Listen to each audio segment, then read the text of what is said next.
ಇವತ್ತಿನ ಪ್ರಸಂಗಾಂಶ ನನ್ನ ಜೊತೆ ಹೇಳ್ರಿ. ಬೇಡುವುದಕ್ಕಿಂತಲೂ ಯೋಚಿಸುವುದಕ್ಕಿಂತಲೂ ಹೆಚ್ಚಾಗಿ ಆಶೀರ್ವದಿಸ್ತಾನೆ.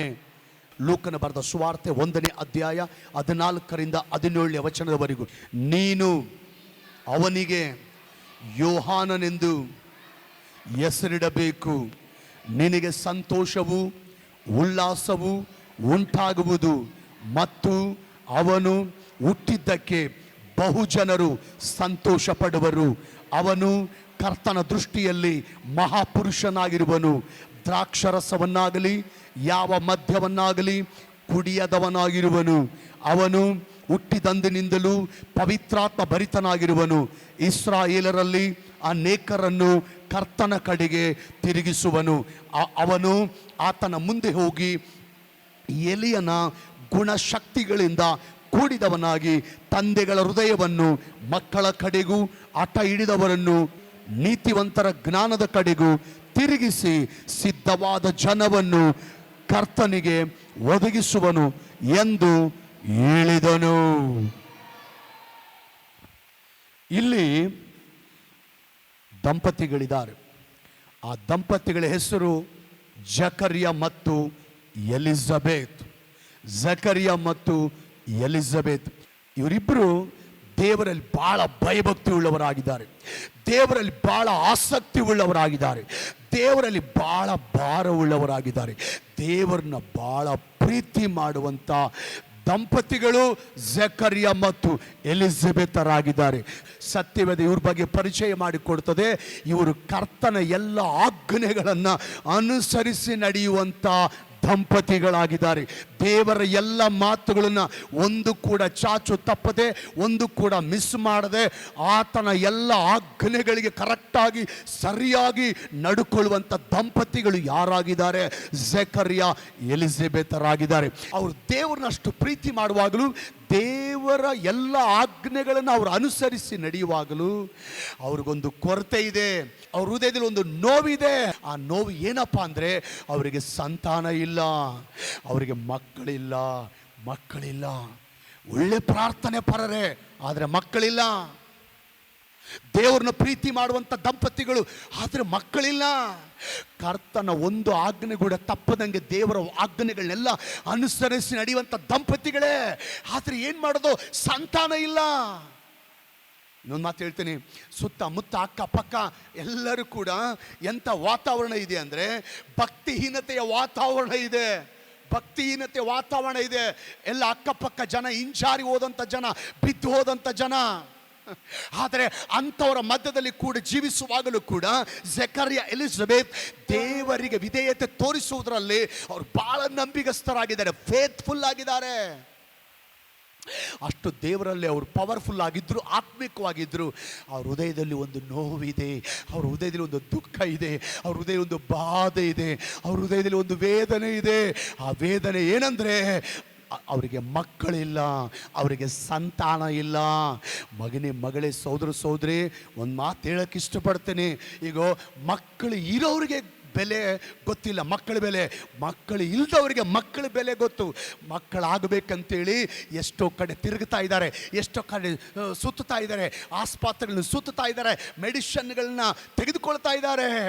ಎಷ್ಟೋ ಜನರಿಗೆ ಮಕ್ಕಳಿರೋದನ್ನು ನೋಡಿ ಮಕ್ಕಳಿಲ್ದವ್ರು, ಅಯ್ಯೋ ಅವರಿಗೆ ಇದ್ದಂಗೆ ನನಗೊಂದು ಮಗು ಇದ್ದಿದ್ರೆ, ಅವರಿಗಿದ್ದಂಗೆ ನನಗೊಂದು ಗಂಡು ಮಗು ಇದ್ದಿದ್ರೆ, ಅವರಿಗಿದ್ದಂಗೆ ನನಗೊಂದು ಹೆಣ್ಮಗು ಇದ್ದಿದ್ರೆ ನಾನು ಕೂಡ ಎಷ್ಟು ಸಂತೋಷ ಪಡ್ತಿದ್ನಲ್ವಾ, ನಾನು ಎಷ್ಟು ಆನಂದ ಪಡ್ತಿದ್ನಲ್ವಾ, ನಾನು ಎಷ್ಟು ಖುಷಿಯಾಗಿ ಇರ್ತಿದ್ನಲ್ವಂತ ಮಕ್ಕಳಿಲ್ದಂಥ ತಂದೆ ತಾಯಿಗಳು ಪ್ರತಿದಿನ ಕಣ್ಣೀರಿನಲ್ಲಿ ಜೀವಿಸ್ತಾ ಇದ್ದಾರೆ, ದುಃಖದಲ್ಲಿ ಜೀವಿಸ್ತಾ ಇದ್ದಾರೆ. ಆ ದುಃಖದಲ್ಲಿ ಜೀವಿಸೋರ ಸಾಲಿನಲ್ಲಿ ಒಂದು ಕುಟುಂಬ ಜೀವಿಸ್ತಾ ಇದೆ. ಆ ಕುಟುಂಬ ಯಾವುದು ಅಂದರೆ ಜಕರ್ಯ ಮತ್ತು ಎಲಿಜಬೆತರ ಕುಟುಂಬ. ಜಕರ್ಯ ಮತ್ತು ಎಲಿಜಬೆತರ ಕುಟುಂಬ. ನೀವು ಅನ್ನಬಹುದು, ಅವರಿಗೆ ಅಷ್ಟು ದೇವರಲ್ಲಿ ಚೆನ್ನಾಗಿದ್ರು, ದೇವ್ರ ಸ್ತೋತ್ರ, ಅವರಿಗೆ ಸಂತಾನ ಇಲ್ಲ. ಆದರೆ ಒಂದು ಆಶ್ಚರ್ಯ ಏನು ಗೊತ್ತಾ? ಅಷ್ಟು ದೇವ್ರನ್ನ ಪ್ರೀತಿ ಮಾಡಿದ್ರು, ದೇವರ ಎಲ್ಲ ಆಜ್ಞೆಗಳನ್ನ ಅನುಸರಿಸಿ ನಡೆದ್ರು, ಮಕ್ಕಳಿಲ್ಲ ಅಂತೇಳಿ ಅವ್ರು ಬೇಸರ ಆಗಲಿಲ್ಲ. ಸಂತಾನ ಇಲ್ಲ ಅಂತೇಳಿ ದೇವ್ರ ಮೇಲೆ ಗುಣಗುಟ್ಟಲಿಲ್ಲ, ಅಪನಂಬಿಕೆ ಪಡಲಿಲ್ಲ, ದೇವ್ರನ್ನ ದೂಷಿಸಲಿಲ್ಲ, ದೇವ್ರನ್ನ ಬೈಲಿಲ್ಲ, ದೇವ್ರ ಮೇಲೆ ಬೇಸರ ಆಗಲಿಲ್ಲ. ಅವರಿಬ್ಬರು ಗಂಡ ಹೆಂಡತಿ ಮಾತಾಡ್ಕೊಳ್ತಾರೆ. ಈಗ ನಾವು ದೇವರನ್ನ ದೃಷ್ಟಿಸಿ ಪ್ರಾರ್ಥನೆ ಮಾಡೋಣ, ನಾವು ದೇವರನ್ನ ದೃಷ್ಟಿಸಿ ಪ್ರಾರ್ಥನೆ ಮಾಡೋಣ. ಏನು ಮಾಡಿದ್ದಾರೆ ಗೊತ್ತಾ? ಆ ದಂಪತಿಗಳು ದೇವರನ್ನ ಮುಂದೆ ಪ್ರಾರ್ಥನೆ ಮಾಡಿದ್ದಾರೆ, ದೇವರ ಮುಂದೆ ಮೊರೆ ಇಟ್ಟಿದ್ದಾರೆ, ದೇವರ ಮುಂದೆ ಭಾರದಿಂದ ಬೇಡಿಕೊಂಡಿದ್ದಾರೆ. ಒಂದು ಮಾತು ಹೇಳ್ತೀನಿ, ಜಕರ್ಯ ಅಂದರೆ ಈ ಹೆಸರಿನ ಅರ್ಥ ಏನಂದ್ರೆ ಯೆಹೋವನು ನಮ್ಮನ್ನ ಜ್ಞಾಪಕ ಮಾಡಿಕೊಂಡಿದ್ದಾನಂತ. ಯೋಹಾನ ಅಂದ್ರೆ ಹೆಸರಿನ ಅರ್ಥ ಏನು ಗೊತ್ತಾ? ದೇವರು ಕರುಣಾಮಯನು ಅಂತ ಅರ್ಥ. ಇವರಿಬ್ಬರು ಮಕ್ಕಳು ಇಲ್ಲದೆ ಇರೋದನ್ನು ನೆನೆಸಿ, ಸಂತಾನ ಇಲ್ಲದೆ ಇರೋದನ್ನು ನೆನೆಸಿ, ಅವ್ರ ಒಳಗಿರುವಂಥ ದುಃಖನ ನೆನೆಸಿ, ಮಕ್ಕಳಾಗಿಲ್ಲ ಅನ್ನುವಂಥ ಆ ದುಃಖನ ನೆನೆಸಿ ಇಬ್ಬರು ದೇವ್ರ ಮುಂದೆ ಪ್ರಾರ್ಥನೆ ಮಾಡಿದ್ದಾರೆ. ಇಬ್ಬರು ದೇವ್ರ ಮುಂದೆ ಭಾರದಿಂದ ಪ್ರಾರ್ಥನೆ ಮಾಡಿದ್ದಾರೆ. ಇಬ್ಬರು ದೇವ್ರ ಮುಂದೆ ಬಹಳ ಪ್ರಾರ್ಥನೆ ಮಾಡಿದ್ದಾರೆ. ಇವರಿಬ್ಬರು ಪ್ರಾರ್ಥನೆ ಮಾಡುವಾಗ ದೇವರಿವರನ್ನು ಜ್ಞಾಪಕ ಮಾಡಿಕೊಂಡು ದೇವರ ಕುಟುಂಬನ ಕರುಣಿಸಿ ದೇವರವರಿಗೆ ಗಂಡು ಮಗನನ್ನು ಕೊಟ್ಟಿದ್ದಾರೆ. ಆ ಮಗನು ಬರೀ ಯಾಜಕನಲ್ಲ, ಪಾಸ್ಟರ್ ಅಲ್ಲ, ಒಬ್ಬ ಸುವಾರ್ತಿಕ ಅಲ್ಲ, ಒಬ್ಬ ಅಪೋಸ್ತಲ ಅಲ್ಲ, ಒಬ್ಬ ಬೋಧಕನಲ್ಲ. ಅದಕ್ಕಿಂತ ಮಿಗಿಲಾಗಿ, ಅದಕ್ಕಿಂತ ಹೆಚ್ಚಾಗಿ ದೇವರ ಆ ದಂಪತಿಗಳಿಗೆ ಪ್ರವಾದಿ ಮಗನನ್ನು ದೇವರು ಕೊಟ್ಟಿದ್ದಾರೆ, ಯೋಹಾನನನ್ನು ದೇವರು ಕೊಟ್ಟಿದ್ದಾರೆ. ಒಂದು ಮಾತು ಹೇಳ್ತೀನಿ, ಹಲ್ಲೆಲೂಯಾ. ಈ ದಿನ ಪರಿಶುದ್ಧಾತ್ಮ ದೇವರು ಯಾವ ದೇವರಾದರೂ ಜಕರ್ಯ ಎಲಿಜಬೆತರು ಕಣ್ಣೀರಿನಲ್ಲಿ, ದುಃಖದಲ್ಲಿ, ವೇದನೆಯಲ್ಲಿ ಪ್ರಾರ್ಥನೆ ಮಾಡುವಾಗ ಆ ಕುಟುಂಬನ ಜ್ಞಾಪಕ ಮಾಡಿಕೊಂಡು, ಆ ದಂಪತಿಗಳನ್ನ ಜ್ಞಾಪಕ ಮಾಡಿಕೊಂಡು, ಅವ್ರ ಕಷ್ಟನ ದೇವ್ರು ಜ್ಞಾಪಕ ಮಾಡಿಕೊಂಡು, ಈ ದಿನ ನಿಮ್ಮ ಕುಟುಂಬನ ದೇವ್ರು ಜ್ಞಾಪಕ ಮಾಡಿಕೊಳ್ತಾನೆ, ನಿಮ್ಮ ಮಕ್ಕಳನ್ನ ದೇವ್ರು ಜ್ಞಾಪಕ ಮಾಡಿಕೊಳ್ತಾನೆ, ನಿಮ್ಮ ದುಡಿಮೆನ ದೇವ್ರು ಜ್ಞಾಪಕ ಮಾಡಿಕೊಳ್ತಾನೆ, ನಿಮ್ಮ ಗಂಡನ ದೇವ್ರು ಜ್ಞಾಪಕ ಮಾಡಿಕೊಳ್ತಾನೆ, ನಿಮ್ಮ ಬಿಸಿನೆಸ್ ದೇವ್ರು ಜ್ಞಾಪಕ ಮಾಡಿಕೊಳ್ತಾನೆ, ನಮ್ಮ ಸೇವೆನ ದೇವ್ರು ಜ್ಞಾಪಕ ಮಾಡಿಕೊಳ್ತಾನೆ. ಬರೀ ಜ್ಞಾಪಕ ಮಾಡಿಕೊಳ್ಳೋದಲ್ಲ, ನಿಮ್ಮ ಕುಟುಂಬನ ಜ್ಞಾಪಕ ಮಾಡಿಕೊಂಡು ನಿಮ್ಮ ಕುಟುಂಬನ ದೇವರು ಆಶೀರ್ವದಿಸ್ತಾನೆ, ನಿಮ್ಮ ಮಕ್ಕಳನ್ನ ದೇವರು ಆಶೀರ್ವದಿಸ್ತಾನೆ, ನಿಮ್ಮ ದುಡಿಮೆನ ದೇವರು ಆಶೀರ್ವದಿಸ್ತಾನೆ, ನಿಮ್ಮ ಬಿಸಿನೆಸ್ ದೇವರು ಆಶೀರ್ವದಿಸ್ತಾನೆ, ಈ ಸೇವೆಯನ್ನು ದೇವರು ಆಶೀರ್ವದಿಸ್ತಾನೆ. Hallelujah, hallelujah. ಇವಾಗ ಒಂದು ವಚನ ನನ್ನ ನೆನಪಿಗೆ ಬರ್ತಾ ಇದೆ. ಏನಪ್ಪ ವಚನ ಅಂದರೆ, ನಾನೇ ಓದ್ತೀನಿ. ಎಫೆಸ ಬರೆದಂಥ ಪುಸ್ತಕ 3ನೇ ಅಧ್ಯಾಯ 20-21ನೇ ವಚನ. ಎಫೆಸ 3:20-21.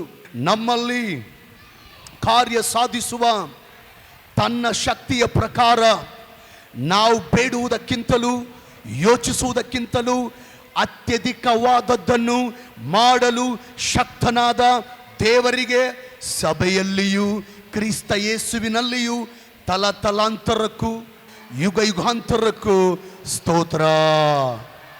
ಇದರ ವಾಕ್ಯದ ಅರ್ಥ ಏನಂದ್ರೆ, ನಾವು ಬೇಡುವುದಕ್ಕಿಂತಲೂ ನಾವು ಯೋಚಿಸುವುದಕ್ಕಿಂತಲೂ ಹೆಚ್ಚಾಗಿ ದೇವರು ನಮ್ಮನ್ನು ಆಶೀರ್ವದಿಸ್ತಾನೆ, ಹೆಚ್ಚಾಗಿ ದೇವರು ನಮ್ಮನ್ನು ಆಶೀರ್ವದಿಸ್ತಾನೆ. ಪಕ್ಕದವ್ರು ಕೈ ಕೊಟ್ಟೇಳ್ರಿ, ನೀವು ಬೇಡುವುದಕ್ಕಿಂತಲೂ ಯೋಚಿಸುವುದಕ್ಕಿಂತಲೂ ಹೆಚ್ಚಾಗಿ ದೇವರು ಆಶೀರ್ವದಿಸ್ತಾನೆ. ಆನ್ಲೈನ್ನಲ್ಲಿ ವಾಕ್ಯನ ಕೇಳೋರಿಗೆ ಹೇಳ್ತಾ ಇದ್ದೀನಿ, ನೀವು ಬೇಡುವುದಕ್ಕಿಂತಲೂ ನೀವು ಯೋಚಿಸುವುದಕ್ಕಿಂತಲೂ ಹೆಚ್ಚಾಗಿ ದೇವರು ನಿಮ್ಮನ್ನು ಆಶೀರ್ವದಿಸ್ತಾನೆ. ಈ ವಾಕ್ಯ ಹೇಳುವಾಗ ಒಂದು ಥಾಟ್ ನನ್ನ ನೆನಪಿ ಬರ್ತಾ ಇದೆ. ಏನು ನೆನಪಿ ಬರ್ತಾ ಇದೆ ಅಂದರೆ, ನಾವು ಯಾರನ್ನಾದ್ರೂ ಏನಾದರೂ ಸಹಾಯ ಕೇಳಿದ್ರೆ ನಾವು ಎಷ್ಟು ಕೇಳ್ತೇವೋ ಅಷ್ಟು ಕೊಡಲ್ಲ. ಅದರಲ್ಲಿ 70% ಸಹಾಯ ಮಾಡ್ಬೋದು, 50% ಸಹಾಯ ಮಾಡ್ಬೋದು, 30% ಸಹಾಯ ಮಾಡ್ಬೋದು, 10% ಸಹಾಯ ಮಾಡ್ಬೋದು. ಒಂದು ವೇಳೆ ಏನು ಸಹಾಯ ಮಾಡದೇ ಇರ್ಬೋದು. ಆದರೆ ಇವತ್ತು ಮಧ್ಯಾಹ್ನ ಒಂದು ಮಾತು ಹೇಳಕ್ಕೆ ಇಷ್ಟಪಡ್ತೀನಿ. ನಾನು ನೀನು ಆರಾಧನೆ ಮಾಡುವ ದೇವರು ನಾವು ಬೇಡಿದ್ದಕ್ಕಿಂತ ಹೆಚ್ಚಾಗಿ, ಯೋಚಿಸೋದಕ್ಕಿಂತ ಹೆಚ್ಚಾಗಿ ನಮ್ಮನ್ನು ಆಶೀರ್ವದಿಸುವ ದೇವರಾಗಿದ್ದಾನೆ.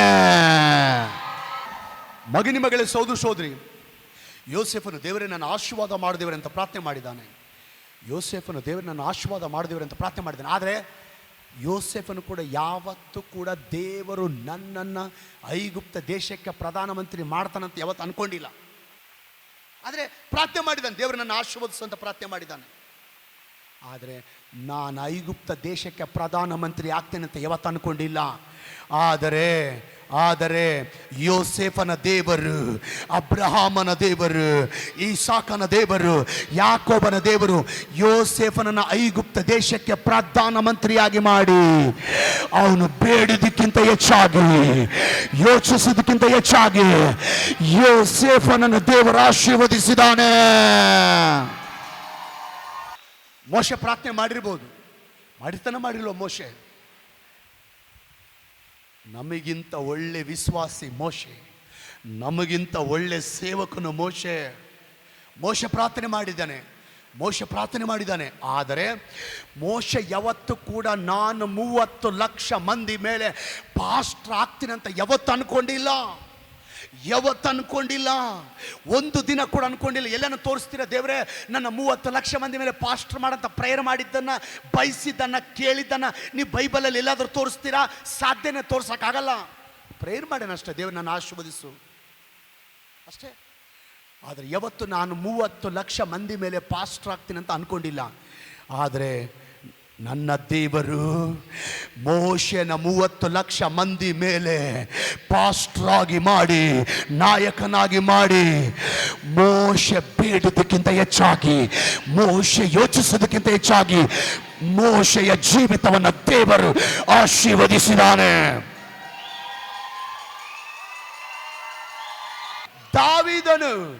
ದಾವೀದನು ಕುರಿ ಕಾಯುವಂತ ಸಾಧಾರಣ ವ್ಯಕ್ತಿ. ಆತನು ಪ್ರೇಯರ್ ಮಾಡಿದ್ದಾನೆ, ಬಹಳ ಪ್ರೇಯರ್ ಮಾಡಿದ್ದಾನೆ, ಆರಾಧನೆ ಮಾಡಿದ್ದಾನೆ, ದೇವರೇ ನನ್ನ ಆಶೀರ್ವದಿಸು ಅಂತ. ಆದರೆ ಯಾವತ್ತು ದಾವೀದನು ದೇವರೇ ನನ್ನನ್ನು ಇಸ್ರಾಯೇಲ್ ದೇಶದ ಮೇಲೆ ರಾಜ ಮಾಡಂತ ಯಾವತ್ತೂ ಕೇಳಿಲ್ಲ. ಪ್ರೇಯರ್ ಮಾಡಿದ್ದಾನೆ, ಆಶೀರ್ವದಿಸಂತ ಪ್ರೇಯರ್ ಮಾಡಿದ್ದಾನೆ. ಆದರೆ ಯಾವತ್ತೂ ಕೂಡ ನಾನು ಇಸ್ರಾಯೇಲ್ ದೇಶದ ಮೇಲೆ ರಾಜ ಆಗ್ತೀನಂತ ಯಾವತ್ತು ಅನ್ಕೊಂಡಿಲ್ಲ. ಆದರೆ ಪ್ರೈಸ್ ದ ಲಾರ್ಡ್, ಎಲಿಯನ ದೇವರು, ಎಲಿಷನ ದೇವರು, ಪ್ರೈಸ್ ದ ಲಾರ್ಡ್, ಹಲ್ಲೆಲೂಯಾ, ದಾವೀದನನ್ನು ಇಸ್ರಾಯೇಲ್ ದೇಶಕ್ಕೆ ರಾಜ ಆಗಿ ಮಾಡಿ, ದಾವೀದನು ಬೇಡಿದ್ದಕ್ಕಿಂತ ಹೆಚ್ಚಾಗಿ, ಯೋಚಿಸೋದಕ್ಕಿಂತ ಹೆಚ್ಚಾಗಿ ದಾವೀದನ ಜೀವಿತವನ್ನು ದೇವರು ಆಶೀರ್ವದಿಸಿದಾನೆ.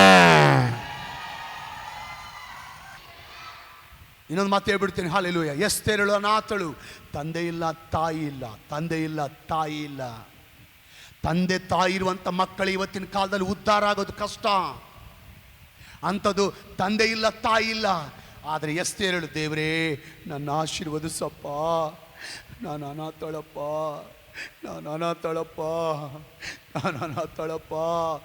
ನನ್ನ ಆಶೀರ್ವದಿಸಪ್ಪ ಪ್ರೇಯರ್ ಮಾಡಿದ್ದಾಳೆ. ಆದರೆ ತಾನು ಯಾವತ್ತೂ ಕೂಡ ದೇಶಕ್ಕೆ ರಾಣಿ ಆಗ್ತೀನಂತ ಅನ್ಕೊಂಡೇ ಇಲ್ಲ. ಆದರೆ ದೇವರ ಅನಾಥಳಾದ ಎಸ್ತೇರಳನ್ನು ಜ್ಞಾಪಕ ಮಾಡಿಕೊಂಡು ಕನಿಕರಿಸಿ ದೇಶಕ್ಕೆ ರಾಣಿಯಾಗಿ ಮಾಡಿ, ಆಕೆ ಬೇಡೋದಕ್ಕಿಂತ ಹೆಚ್ಚಾಗಿ, ಯೋಚಿಸೋದಕ್ಕಿಂತ ಹೆಚ್ಚಾಗಿ ಎಸ್ತೇರಳ ಜೀವಿತವನ್ನು ದೇವರು ಆಶೀರ್ವದಿಸಿದಾನೆ.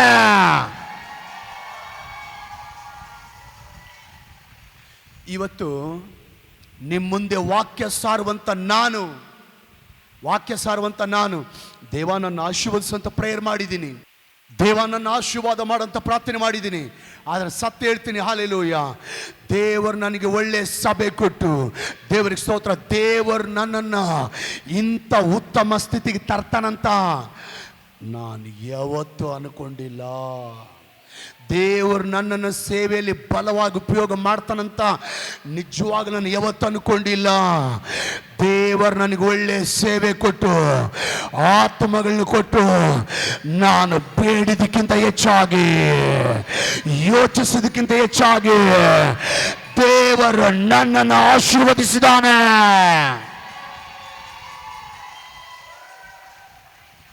ದೇವರು ವಾಗ್ದಾನ ಮಾಡಿದ್ದಾನೆ, ನೀನು ಬೇಡಿದ್ದಕ್ಕಿಂತ ಹೆಚ್ಚಾಗಿ, ಕಡಿಮೆ ಆಗಲ್ಲ, ನೀವು ಬೇಡಿದ್ದಕ್ಕಿಂತ ಹೆಚ್ಚಾಗಿ, ಯೋಚಿಸೋದಕ್ಕಿಂತ ಹೆಚ್ಚಾಗಿ ನಿಮ್ಮನ್ನು ಆಶೀರ್ವದಿಸ್ತೇನೆ. ನಿಮ್ಮ ಕುಟುಂಬನ ಆಶೀರ್ವದಿಸ್ತೇನೆ, ನಿಮ್ಮ ಮಕ್ಕಳನ್ನ ಆಶೀರ್ವದಿಸ್ತೇನೆ, ನಿಮ್ಮ ದುಡಿಮೆಗಳನ್ನ ಆಶೀರ್ವದಿಸ್ತೇನೆ, ನಿಮ್ಮ ಬಿಸಿನೆಸ್ಗಳನ್ನ ಆಶೀರ್ವದಿಸ್ತೇನೆ. ನೀವು ಕೈ ಹಾಕಿ ಮಾಡುವಂಥ ಕಾರ್ಯಗಳನ್ನ ನಾನು ಆಶೀರ್ವದಿಸ್ತೇನೆ. ಈ ಸೇವೆಯನ್ನ ನೀವು ಬೇಡಿದ್ದಕ್ಕಿಂತ ಹೆಚ್ಚಾಗಿ, ಯೋಚಿಸೋದಕ್ಕಿಂತ ಹೆಚ್ಚಾಗಿ ಆಶೀರ್ವದಿಸ್ತೇನೆ. ಪಾಸ್ಟರ್ ಅವ್ರನ್ನ ಬೇಡದಕ್ಕಿಂತ ಹೆಚ್ಚಾಗಿ, ಯೋಚಿಸೋದಕ್ಕಿಂತ ಹೆಚ್ಚಾಗಿ ನಾನು ಆಶೀರ್ವದಿಸ್ತೇನೆ. ಜಕರಿಯ ಎಲಿಜಬೆತ್ ಮಗನನ್ನು ಕೇಳಿದ್ರೆ ಸಾಧಾರಣ ಮಗನನ್ನು ದೇವ್ರು ಕೊಡಲಿಲ್ಲ, ಪ್ರವಾದಿಯನ್ನು ದೇವ್ರು ಕೊಟ್ಟಿದ್ದಾರೆ. ಪ್ರವಾದಿಯನ್ನು ದೇವ್ರು ಕೊಟ್ಟಿದ್ದಾನೆ.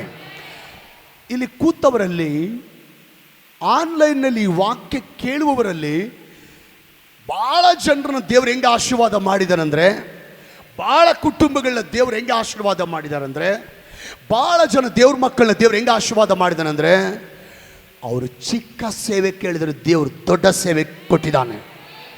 ಅವರು ಚಿಕ್ಕ ಮನೆ ಕೇಳಿದರೆ ದೇವ್ರು ದೊಡ್ಡ ಮನೆ ಕೊಟ್ಟಿದ್ದಾನೆ. ಅವ್ರು ಚಿಕ್ಕ ಜಾಬ್ ಕೇಳಿದರೆ ದೇವ್ರು ದೊಡ್ಡ ಜಾಬ್ ಕೊಟ್ಟಿದ್ದಾನೆ. ಪ್ರೈವೇಟಲ್ಲಿ ಜಾಬ್ ಕೇಳಿದರೆ ದೇವ್ರು ಗೌರ್ಮೆಂಟ್ ಜಾಬ್ ಕೊಟ್ಟಿದ್ದಾನೆ. ಅವರು ಚಿಕ್ಕ ದುಡಿಮೆ ಕೇಳಿದರೆ ದೇವ್ರು ದೊಡ್ಡ ದುಡಿಮೆ ಕೊಟ್ಟಿದ್ದಾನೆ. ಅವರು ಬೈಕ್ ಕೇಳಿದರೆ ದೇವರು ಕಾರ್ ಕೊಟ್ಟಿದ್ದಾನೆ. ನೀವು ಬೇಡಿದ್ದಕ್ಕಿಂತ ಹೆಚ್ಚಾಗಿ, ಯೋಚಿಸೋದಕ್ಕಿಂತ ಹೆಚ್ಚಾಗಿ ಇಲ್ಲಿರುವಂಥ ಅನೇಕ ಕುಟುಂಬಗಳನ್ನು, ಇಲ್ಲಿರುವಂಥ ಅನೇಕ ಜನರನ್ನು, ಆನ್ಲೈನಲ್ಲಿ ವಾಕ್ಯ ನೋಡುವಂಥ ಅನೇಕರನ್ನು ನೀವು ಬೇಡಿದ್ದಕ್ಕಿಂತ ಹೆಚ್ಚಾಗಿ, ಯೋಚಿಸೋದಕ್ಕಿಂತ ಹೆಚ್ಚಾಗಿ ನನ್ನ ದೇವರು ನಿಮ್ಮನ್ನು ಆಶೀರ್ವದಿಸಿದ್ದಾನೆ. ಮಗನಿ ಸೋದರಿ, ನಾನು ದೇವ್ರ ಮುಂದೆ ಪ್ರಾರ್ಥನೆ ಮಾಡ್ತಾ ಇದ್ದೀನಿ. ದೇವರೇ ನಮ್ಮ ಸಭೆಯಲ್ಲಿ ಅದ್ಭುತಗಳು ಮಾಡಪ್ಪ. ದೇವರೇ ನಮ್ಮ ಆಲಯದಲ್ಲಿ ಅದ್ಭುತಗಳು ಮಾಡಪ್ಪ. ದೇವರೇ ನಮ್ಮ ಸೇವೆಯಲ್ಲಿ ಅದ್ಭುತಗಳು ಮಾಡಪ್ಪ. ದೇವರೇ ನಮ್ಮ ಸೇವೆಯಲ್ಲಿ ಅದ್ಭುತಗಳು ಮಾಡಪ್ಪ. ದೇವರೇ ನಮ್ಮ ಸೇವೆಯಲ್ಲಿ ಅದ್ಭುತಗಳು ಮಾಡಪ್ಪ. ನಾನು ದೇವರಿಗೆ ಪ್ರಾರ್ಥಿಸ್ತಾ ಇದ್ದೀನಿ. ಆದರೆ ನಿಜ ಹೇಳ್ತೇನೆ, ನಾನು ಅನ್ಕೊಂಡಿಲ್ಲ ಇಷ್ಟು ದೊಡ್ಡ ಅದ್ಭುತಗಳನ್ನ ದೇವರು ನಮ್ಮ ಆಲಯದಲ್ಲಿ ಮಾಡ್ತಾನಂತ. ದೇವರು ನಮ್ಮ ಆಲಯದಲ್ಲಿ ಕಣ್ಣಿಲ್ದವ್ರಿಗೆ ಕಣ್ಣುಗಳು ತೆರೆಯಲ್ಪಟ್ಟು, ಬಾಯಿಲ್ದವ್ರಿಗೆ ಬಾಯಿಗಳು ತೆರೆಯಲ್ಪಟ್ಟು, ಕಿವಿಲ್ದವ್ರಿಗೆ ಕಿವಿಗಳು ತೆರೆಯಲ್ಪಟ್ಟು, ಕುಂಟರನ್ನು ಎಬ್ಬಿಸಿ ನಡೆಸಿ, ಪಾರ್ಶ್ವವಾಯು ರೋಗಿಗಳನ್ನ ಎಬ್ಬಿಸಿ, ಕ್ಯಾನ್ಸರ್ ರೋಗಿಗಳನ್ನ ಸ್ವಸ್ಥಪಡಿಸಿ, ಗಡ್ಡೆಗಳನ್ನ ದೇವರು ಕರಗಿಸಿ, ಸಂತಾನ ಇಲ್ದವರಿಗೆ ದೇವರು ಸಂತಾನ ಇಲ್ದವ್ರಿಗೆ ದೇವರು ಸಂತಾನ ಕೊಟ್ಟು, ಕ್ಯಾನ್ಸರ್ ರೋಗಿಗಳನ್ನ ಸ್ವಸ್ಥಪಡಿಸಿ, ಹಾರ್ಟ್ ಪ್ರಾಬ್ಲಮ್ ಇಲ್ಲಿಯವ್ರನ್ನೂ ಕೂಡ ದೇವರು ಸ್ವಸ್ಥಪಡಿಸಿ, ದೊಡ್ಡ ದೊಡ್ಡ ಅದ್ಭುತಗಳನ್ನ ದೇವರು ನಮ್ಮ ಮಧ್ಯದಲ್ಲಿ ಮಾಡಿದ್ದಾರೆ. ನಮ್ಮ ಆಲಯದಲ್ಲಿ ದೇವರು ಮಾಡಿದ್ದಾರೆ. ನಾವು ಬೇಡಿಕೊಂಡಿದ್ದಕ್ಕಿಂತ ಹೆಚ್ಚಾಗಿ, ಯೋಚಿಸೋದಕ್ಕಿಂತ ಹೆಚ್ಚಾದ ಅದ್ಭುತಗಳನ್ನು ದೇವರು ನಮ್ಮ ಸೇವೆಯಲ್ಲಿ ಮಾಡಿದ್ದಾರೆ. Praise the Lord. ಹಲ್ಲೆಲೂಯಾ.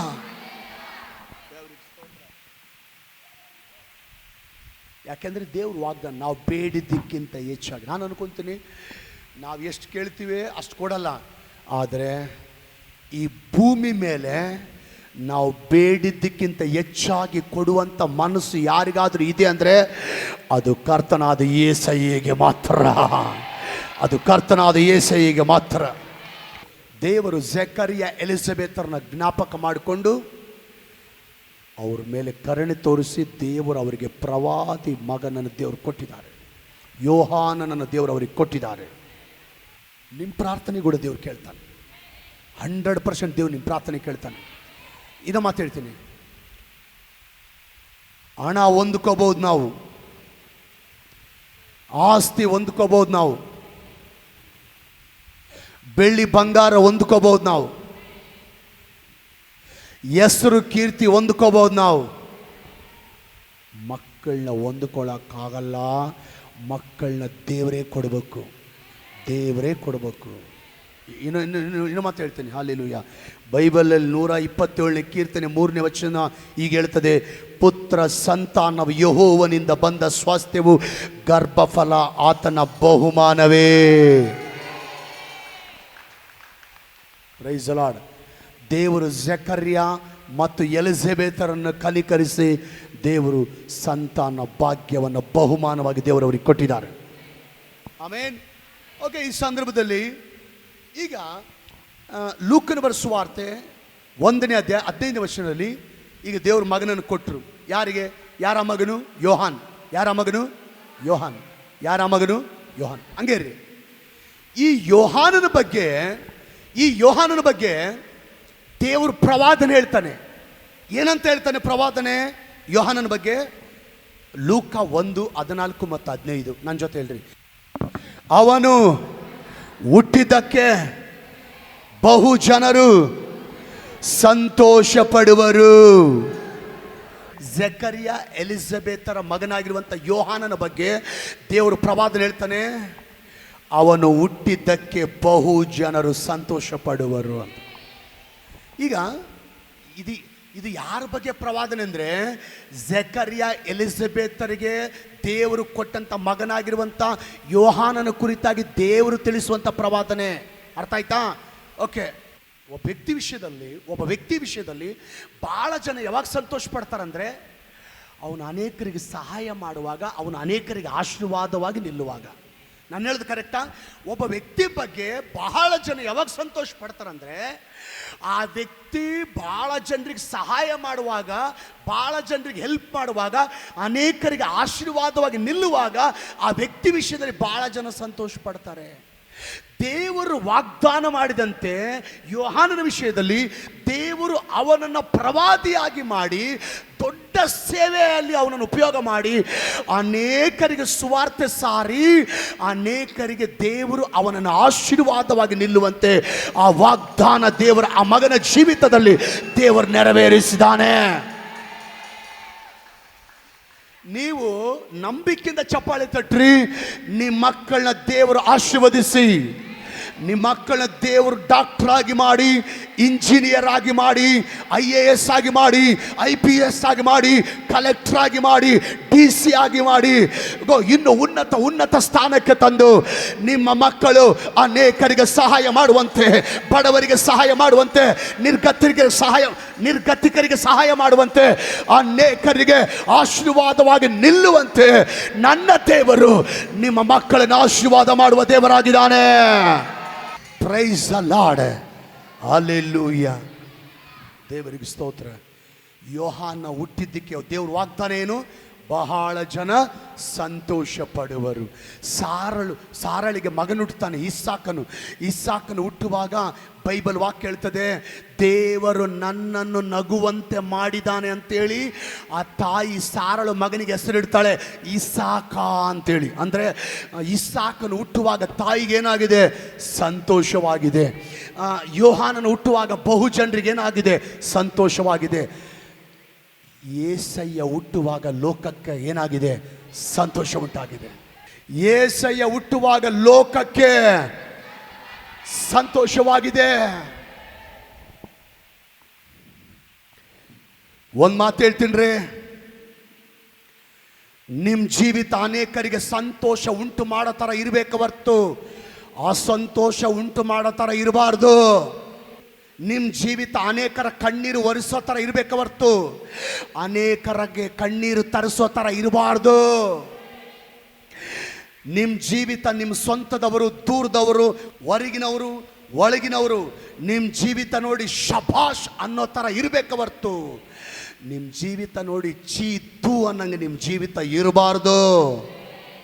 ನಿಮ್ಮ ಜೀವಿತ ಅನೇಕರಿಗೆ ಆಶೀರ್ವಾದವಾಗಿರ್ಬೇಕು ಹೊರ್ತು ನಿಮ್ಮ ಜೀವಿತ ಅನೇಕರಿಗೆ ಶಾಪವಾಗಿ ಇರಬಾರ್ದು.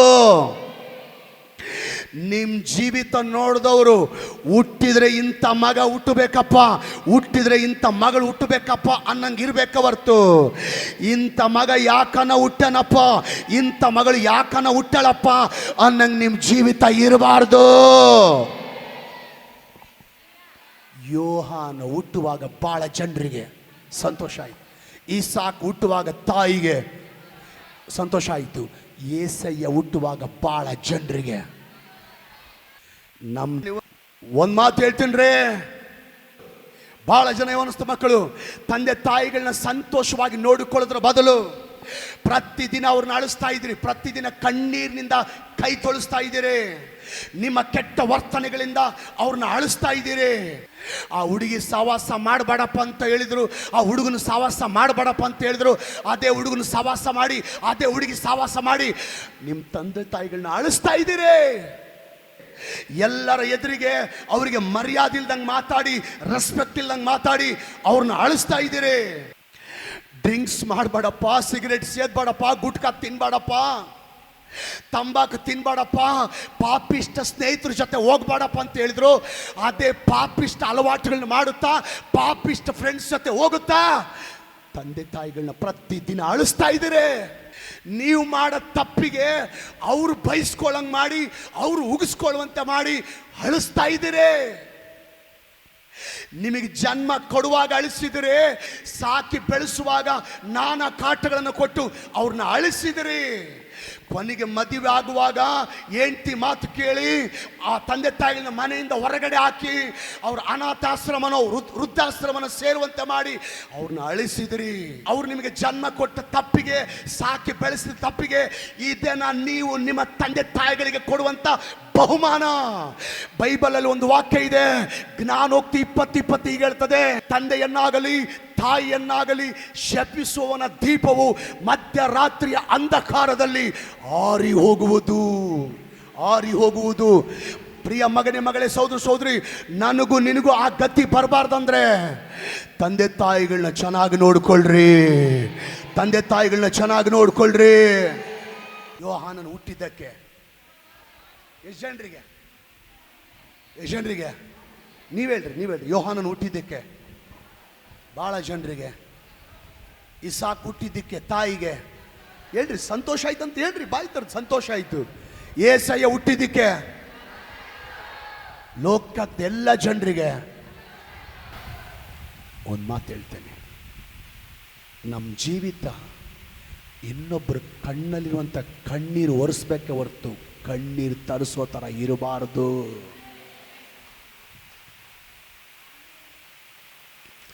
ನಮ್ಮ ಜೀವಿತ ಅನೇಕರಿಗೆ ಆಶೀರ್ವಾದವಾಗಿರ್ಬೇಕೆ ಹೊರತು ಶಾಪವಾಗಿ ಇರಬಾರ್ದು. Praise the lord, hallelujah. ಯಜನ ಹೇಳ್ತಾರೆ, ದೇವರು ಯೋಹಾನನ ಥರ ಜೀವಿಸಲಿಕ್ಕೆ ದೇವರು ನನಗೆ ಸಹಾಯ ಮಾಡಲಿ, ಏಸಯ್ಯ ಥರ ಜೀವಿಸಲಿಕ್ಕೆ ದೇವರು ನನಗೆ ಸಹಾಯ ಮಾಡಲಿ, ಈಸಾಕ್ ಥರ ಜೀವಿಸಲಿಕ್ಕೆ ದೇವರು ನನಗೆ ಸಹಾಯ ಮಾಡಲಿ. ಆ ಮೂವರು ಭಕ್ತರು ಅನೇಕರಿಗೆ ಅವರ ಜೀವಿತ ಅನೇಕರಿಗೆ ಸಂತೋಷ ಉಂಟು ಮಾಡಿತು. ನನ್ನ ಜೀವಿತ ಕೂಡ ಅನೇಕರಿಗೆ ಸಂತೋಷವಾಗಬೇಕು ಹೊರತು ನನ್ನ ಜೀವಿತ ಅನೇಕರಿಗೆ ಶಾಪವಾಗಿರಬಾರ್ದು. ಆ ರೀತಿ ಜೀವಿಸಲಿಕ್ಕೆ, ಆ ರೀತಿ ಬದುಕಲಿಕ್ಕೆ ದೇವರು ನನಗೆ ಸಹಾಯ ಮಾಡಲಿ ಅಂತ ಜನ ಬಯಸ್ತಾರೆ. ಕೈಗಳು ತೋರಿಸಿ ಹಲ್ಲೆಲೂಯಾ.